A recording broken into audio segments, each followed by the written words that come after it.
Italia ripescata ai mondiali, parte quinta, insomma, proprio non ci arrendiamo all'idea di non partecipare alla Coppa del Mondo 2026, anche perché Zampoli insiste ed è evidente che c'è una pressione degli Stati Uniti a favorire gli azzurri. Ma se i mondiali partecipasse all'Under 21, ci arrivo subito al ragionamento. Intanto l'Iran volerà in Messico per la preparazione a causa del divieto degli Stati Uniti ad ospitare la delegazione iraniana. Parliamoci chiaro, tutto ciò rientra in un discorso molto più ampio e serio.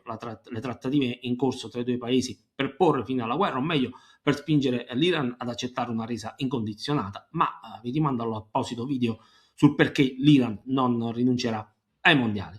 Come sapete, nel frattempo anche il Congo rischia di non partecipare alla World Cup 2026 e rispetto all'Iran la nazionale africana sarebbe più facile da stromettere a causa dell'Ebola.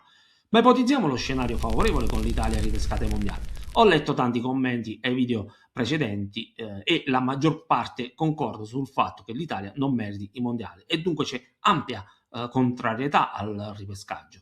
Lo comprendo, abbiamo una dignità, ci è bastata l'ennesima umiliazione, sarà per la prossima volta. Intanto Baldini ha convocato i calciatori per le amichevoli con Grecia e Lussemburgo che avrebbero dovuto essere parte della preparazione ai mondiali. E cosa ha fatto Baldini? Ha convocato la maggior parte dei suoi ragazzi, eccezione solo Donnarumma, Palestra, Pio Esposito, se non dimentico nessuno.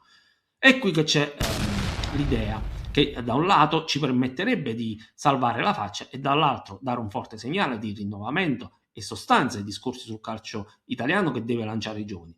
Se mai dovessimo andare ai mondiali, e ad oggi resta una possibilità remota, dovremmo partecipare con l'ossatura della nostra Under 21, che lo dico tecnicamente non è pronta per affrontare un simile impegno, ma i grandi hanno dimostrato di non essere tanto meglio. Sicuramente però questi ragazzi giocherebbero sulle ali dell'entusiasmo. Naturalmente a questi giovani andrebbero affiancati 4-5 calciatori simbolo ed esperienza, penso a Donnarumma già convocato, sicuramente Di Marco che ad oggi è uno dei calciatori più forti che esprime il calcio italiano, Di Lorenzo, ma ditemi voi qualcun altro. A quel punto davvero non importerebbe il risultato, non importerebbe superare la fase a gironi, ma esserci. Avremmo la possibilità di testare i nostri giovani, insomma questo mondiale sarebbe un rito di passaggio, come quando alcune tribù lasciano i ragazzi da soli nella foresta, dove entrano ragazzini ed escono uomini. Fatemi sapere cosa ne pensate di questa idea. Partecipare ai mondiali con l'ossatura dell'Under 21 vi farebbe digerire meglio il ripescaggio? Scrivetelo qui sotto nei commenti e noi ci vediamo al prossimo video.